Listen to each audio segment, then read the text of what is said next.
Hello, one and all. My name is Stu Passmore, joining you from beautiful Canada, land of the $3.50 donut, and 1 liter of gas is now up to $1.80. So here we are. I'm going to be discussing everyone's favorite topic, and that is communism. First of all, I know a lot of communists. Many Canadians actually will come right out and say that they are communists. In the political circles, they know that communism is a really dirty and ugly word, so all the Marxists and Leninists in politics don't call themselves communists anymore.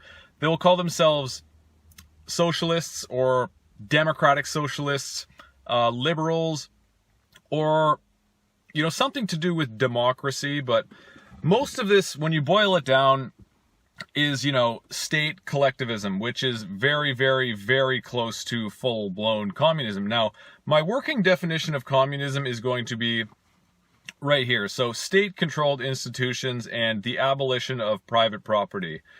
So, Carroll Quigley, in his book, Tragedy and Hope, would always talk about how there would be a hybrid model between capitalism and socialism, because even in a communist country like Soviet Russia back in the day, they were still trading AC/DC albums under the table because, the human spirit is capitalistic by nature. Like, people just want to progress. We want to exchange goods and services voluntarily. And that's the polar opposite of what communism is. There's so many communists in Canada because we grow up with it. So we don't really know that it's actually a communist policy. Most major policies in Canada are communist. You can even look at the liquor stores here. Even our liquor stores are run by the state. And this is not even including the big ones like education. I think we need to get the state far away from education, especially now that we've seen what its real goals are. Healthcare. I used to be so proud that Canada had universal health care, but I was so misinformed because any Canadian who actually uses our healthcare system is pretty shocked at what you actually receive. It's not what we were sold. We were sold a bill of goods that is this great, wonderful thing where you just pay in, everyone pays in, and you get everything for free. But in reality, it's a whole different story. Now, the United States has a much better quality healthcare system than Canada, and it's not private or free market like many Canadians think. It's very government regulated. Like, it's gotten much worse the more the government regulates it. But if you had $1 billion, are you going to go wait in a Canadian hospital for 12 hours, or are you going to go to the United States and get the best of the best? Like, there still is an aspect of free market capitalism in the West, and by no means am I slandering Canada and America. I am from this land, and despite everything that's going on now and in the past, these are still very special countries, and we can help lead the world out of this mess that we've sort of dug ourselves into. Like, in the darkest hour, usually, when times get tough, people have to get a little bit tougher, and we're going to have to really work hard over the next few years to ensure that we don't slip into another form of, communist totalitarianism. You'll hear a lot of euphemisms coming from communists and socialists, and even from these conservatives. I wouldn't even call the Conservative Party of Canada conservative anymore, because they all support taxation. What is taxation? So if you ask somebody, do you support the state redistributing the wealth of all of its citizens? You'll usually get back, no. But what are taxes? Taxes are literally the state redistributing the citizens' wealth. So there's no real basis in reality and truth with a lot of communists and socialists. If you really press them on issues and you force them to answer, many times they'll want to stop talking because they know they kind of got trapped in a lie. And, any other time will just be like this very weird story that makes no sense at all. So there's not really a huge basis in reality or truth.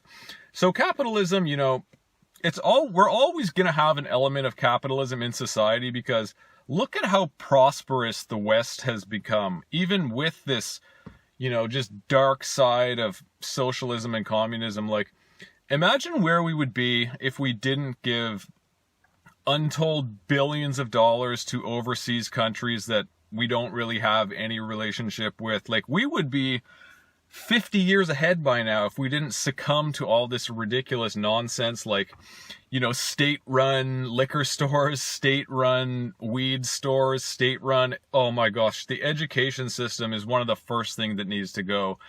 I think at least the education system should be returned to the provinces. If not, you know, the government has shown that, you know, you see the fruit of the trees that are planted, and the fruits of our education system are obviously, you know, not as good as they should be. Now, I know there's a lot of good people that work in these institutions, and there are a lot of patriots, but if you are misled to the point where you think that every child should be forced to go to public school, I think you really need to take a second look at things and maybe evaluate some other educational systems. Like, there are a lot of different ones, whether it is Montessori, private, homeschooling, or yeah, there's a lot more. There's like Italian systems. There's yeah, there's a whole bunch of them. So there's a many different types of communists. Not everyone will call themselves just a full-blown, I am a full-blown communist. They'll say, like, they're an anarcho-communist, or they're a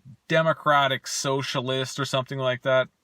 Like the Bernie Sanders types, who are really just fakes. They're full-blown. We know their allegiances are not with, you know, capitalism in a free market world that has produced, you know, just untold prosperity beyond belief.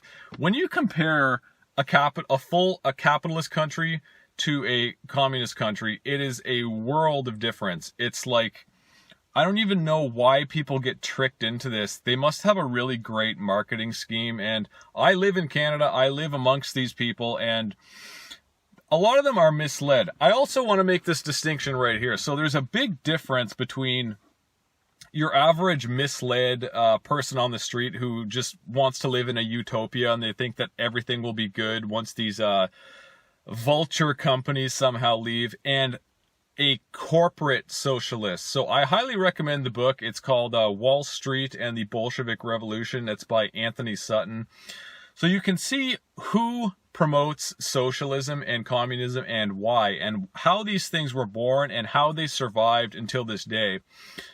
So, you know, I believe still, even though all the crap that we're going through now and we've gone through before, that, you know, Canada is a super special place, and we can help lead this world into a really great world. And don't be fooled by all of these politicians that are, it's all about the promise to the communists. It's all about a better tomorrow. You can see it in their symbolism too.